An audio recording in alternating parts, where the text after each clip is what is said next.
Why don't we get started? What brings you joy? Gratitude. Practicing gratitude and being thankful for what I have in my life. That brings me joy. Being surrounded by other black trans people brings me joy. More so than anything else. Anita Baker, soul food, and community. Yeah, definitely community. Like that's what grounds me, and so that's always like my source of joy, regardless of like what I'm going through. So. Oh.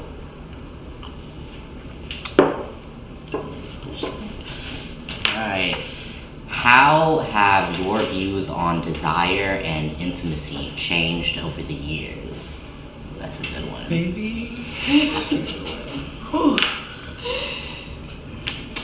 Well, for me, I guess I'll start since I asked the question.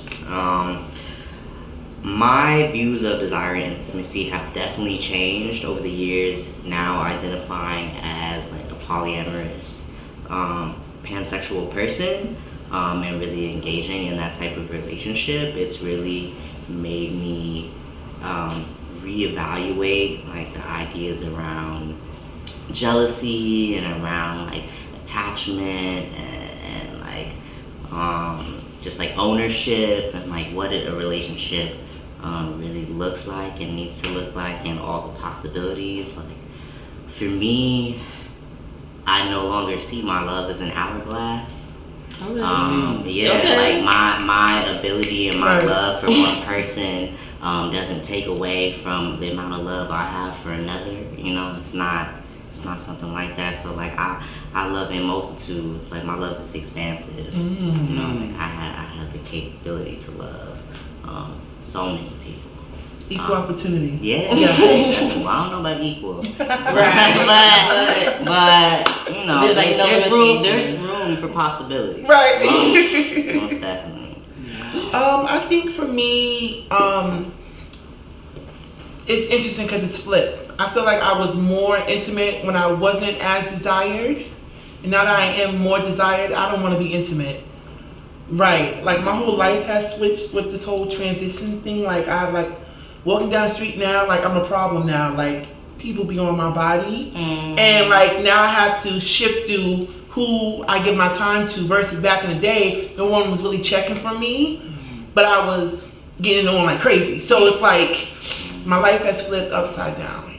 I think what's interesting for me is that when I think about desire, intimacy, as a gender non-conforming man, as a femme person, I've become hypersexualized. So I become someone's fetish rather than the intimacy or real desire.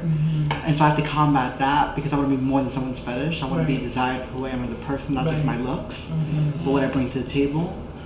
And so that's definitely shifted. I also date trans men, and that was a big shift for me. Growing up as a cisgendered gay Latino, I was always told being gay meant liking penis. Right. And what that meant, whatever that was, is that that's what gay meant. And then I met someone who I won't name.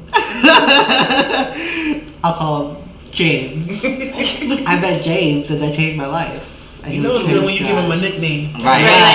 That's Well, I wrote a book. That's me. That's me. That's me, and I don't want you to know. No, real similar to like what Devin said, like being poly. But for me, it's real different because I'm not really sexual. Like I'm on the asexual spectrum, and so intimacy and desire looks real different for me. Like my desire is really around emotionality and intellect. And so I've been like really toying with this idea of like what does it feel like to be desired when there is no sex involved? What does that even look like? And having two partners has been real interesting because my girlfriend is really like hypersexual and my boyfriend's like, do what you want to do, like I don't care. And so it's like a real good range to be able to show up, but really like exploring that like lack of limitation on yourself and those growing edges that you always find while like loving different people and being with different people is beautiful. And deep, Describe what allyship and solidarity looks like to you. So I just had like a whole trans week on Facebook in which I had to combat many ignorant folk To me, I just want to be very clear that allyship and solidarity is not saying yes every time you see me. It is not bigging me up and liking my pictures. It is not telling all your friends who I am and what I do. That's not allyship. That's being a fan. You have to be real clear on that.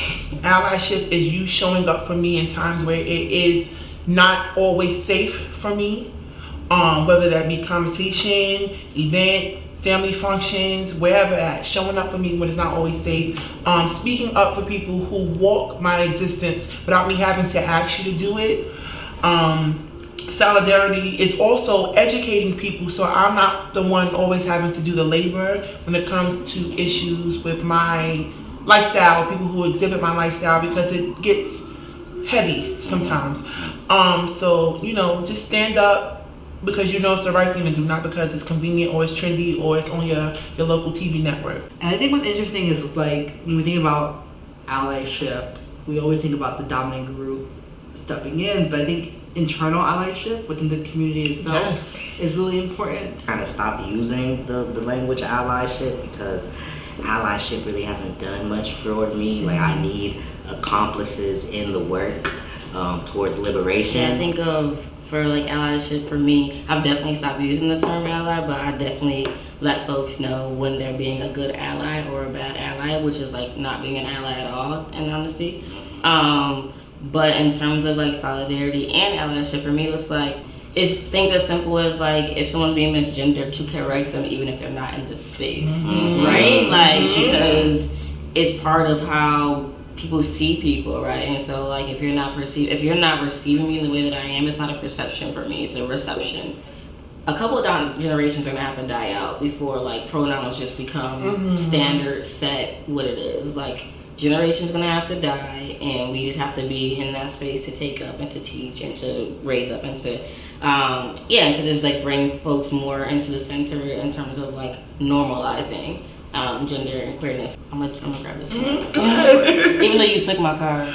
Do you battle with any internalized homophobia or trans misogyny?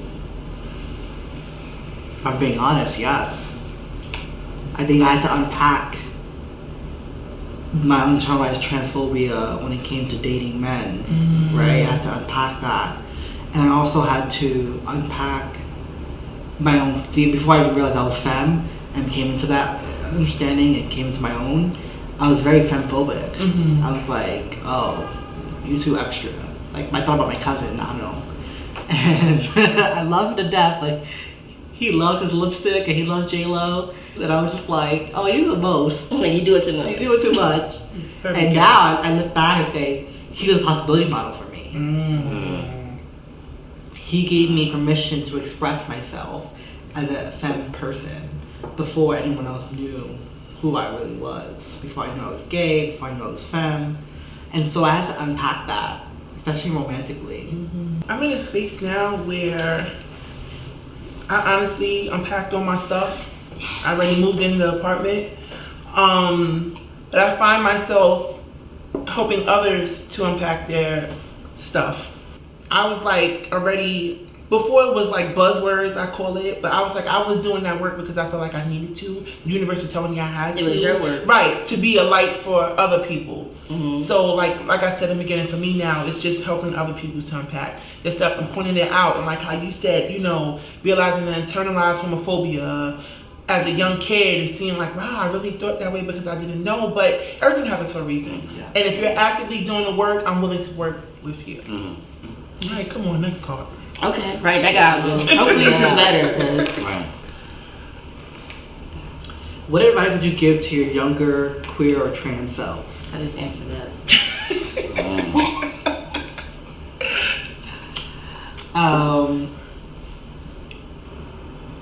I was really defined by my disability growing up. My mom gave birth to me at 5.5 months, so I weighed 1 pound. And so my disability was really defining me growing up. And it othered me. And that isolated me from people because I was different and I was special needs, as the school put it. And I thought about like, then coming out as gay at 14 and then coming out as gender nonconforming in college. It was this journey of always being othered. And now learning to embrace all this otherness as my whole self, right? Like, I can't separate my queerness from my disabledness, from my brownness, from my femness. All of those things make me who I am, and I have to embrace that. So that's the advice I would give to them, is to embrace themselves. I would tell myself that it's okay to show up whole. That you don't need to police yourself. You don't need to be hyper masculine in order for your identity to be respected. But just allowing yourself to be more authentic, allowing yourself to, wear what you want to wear, and also like who you want to like. Because I felt a long time I policed my sexuality. Like, even though I was so queer, like I've always been queer, but like going through this range of identities and like trying to be like the super lesbian, and like having to like, and like it's not cool to like date other masculine people, and then after like transitioning, and then like it's not cool to like be attracted to other trans men, or like not being able to date other trans people, and like there's so much policing of our hearts, and just like telling myself to like let your heart roam free would be my best advice. Several things for me. Number one, no dick in the world will replace the love your father never gave you. Ciao. That's number one. I had therapy about that today. That's number one. Number two, they all stole. Everything you're doing or dreaming of creating, heteronormative culture will steal it from you. Number three, like you said, it's okay to be free with your heart and in your conviction. Number four, because I think about this often. Number four, there are many of people like you, but history has tried to hide their legacy. So you don't know about it, but you're gonna find out real soon, and you must put your work on the front line so people coming up after you will understand I'm not alone. Oh, I need a tissue. Okay, we're like, no, for real, I need a tissue.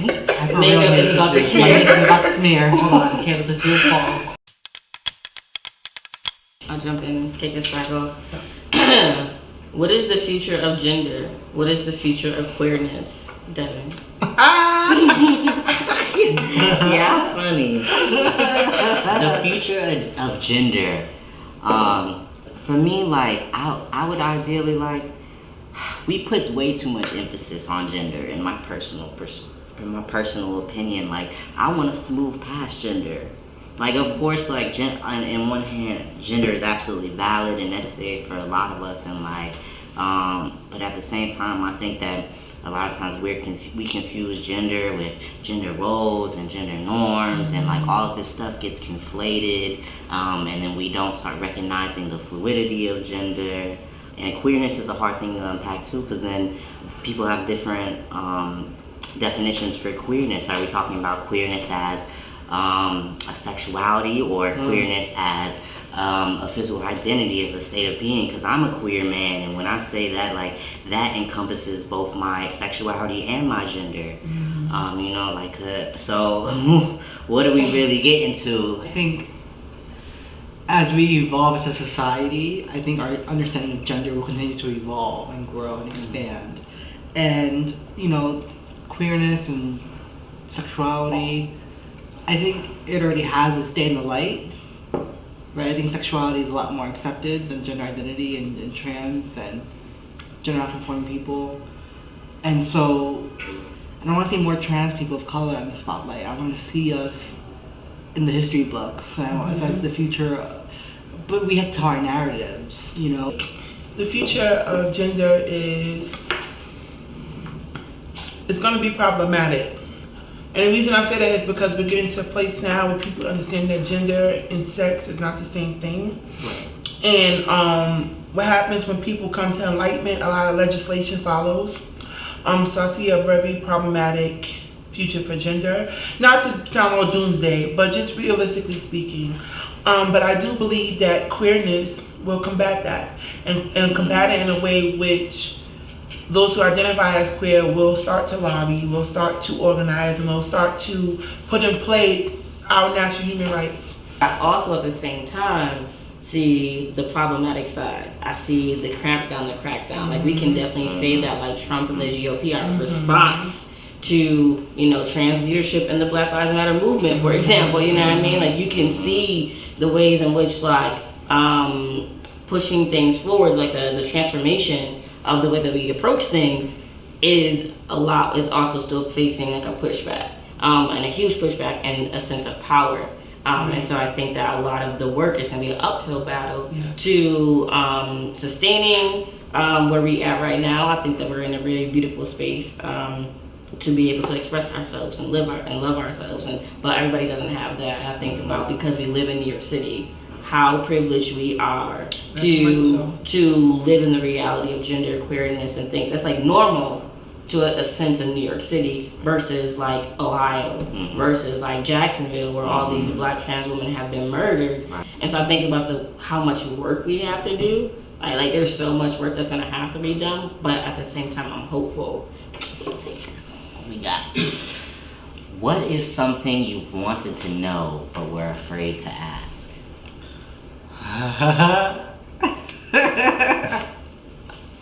Is this a family It's show? really right. Right, Oh, sip my tea. What's the rating here? right. What's the rating? Keeping it PG-13. I don't know if it's the best question. Maybe we'll come back to this one. Let me try again. Let me try.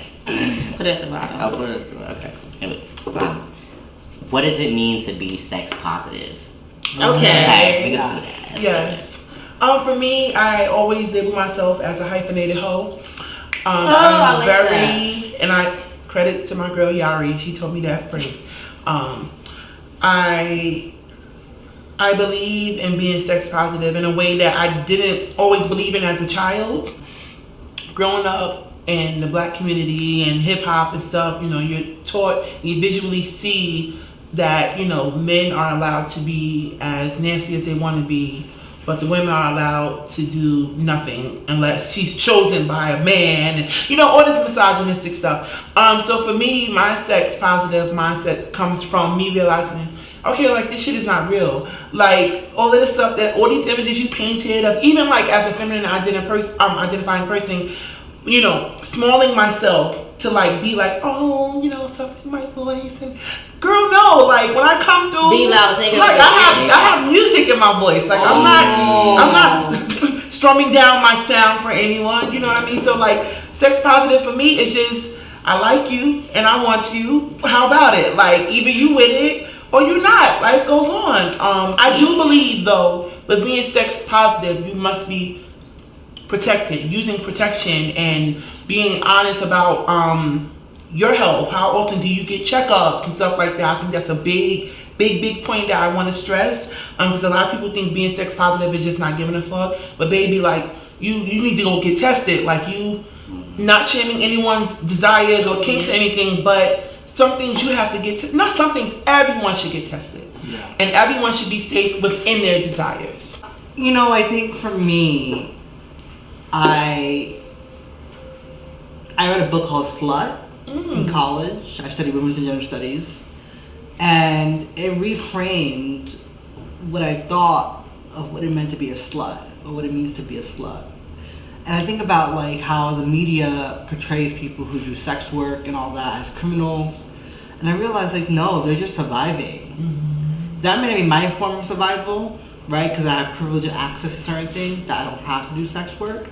But there's no shame in having to survive, right? So for me, being sex positive means supporting sex workers. It means supporting people's desires to do what they want to do, but also to tell them they should be informed. Yes. Right, make informed decisions. I also realized with me, being sex positive meant being open on my attraction to trans men. Because so often, our desire for other trans men of the trans experience, is like a secret. It's like a fetish. People need to know that they're desired. They need to know that they're loved and wanted. And there's no binaries within your desires. Like, No, it's fluid. yeah, it is. Yeah. It just can't be white. I'm sorry, it just can't be white. Get off me, get off me. It looks like raw meat to me. All right. Alright, moving on. All right. Alright. Reshuffle. No, but like, no, thinking back on your comments of like sex workers and like being like understanding and respecting sex workers, and like it made me think about in terms of survival, like not even looking at sex work in terms of like survival, also respecting the fact that some people are not doing sex work out of survival. Some people just want to do it because they like it, and like that's okay, and like that's awesome, and that's to be respected, and like people should be able to do whatever the hell they want with their bodies. To me, sex positivity is about respecting people's agency over their own bodies and be able to make those decisions, but always going back to respect and understanding at the end of the day. You don't get to police what I do with my body, Right. and who I do it with. Right. You know, because that's another, a lot of times like you're saying people shame you for your attractions to trans men, and just like some people shame me for my attractions to trans women. Like, you don't get to tell me who I get to do what with, you know? As long as I'm not harming anyone, Right. then there shouldn't be a problem. So that's where I come back to. And also I love, I just want to co-sign your everybody hyphenated-hoe, yeah. But also that everybody needing to get tested, and like sex positivity means like Yeah. Responsibility. responsibility. Yeah. Yes, absolutely.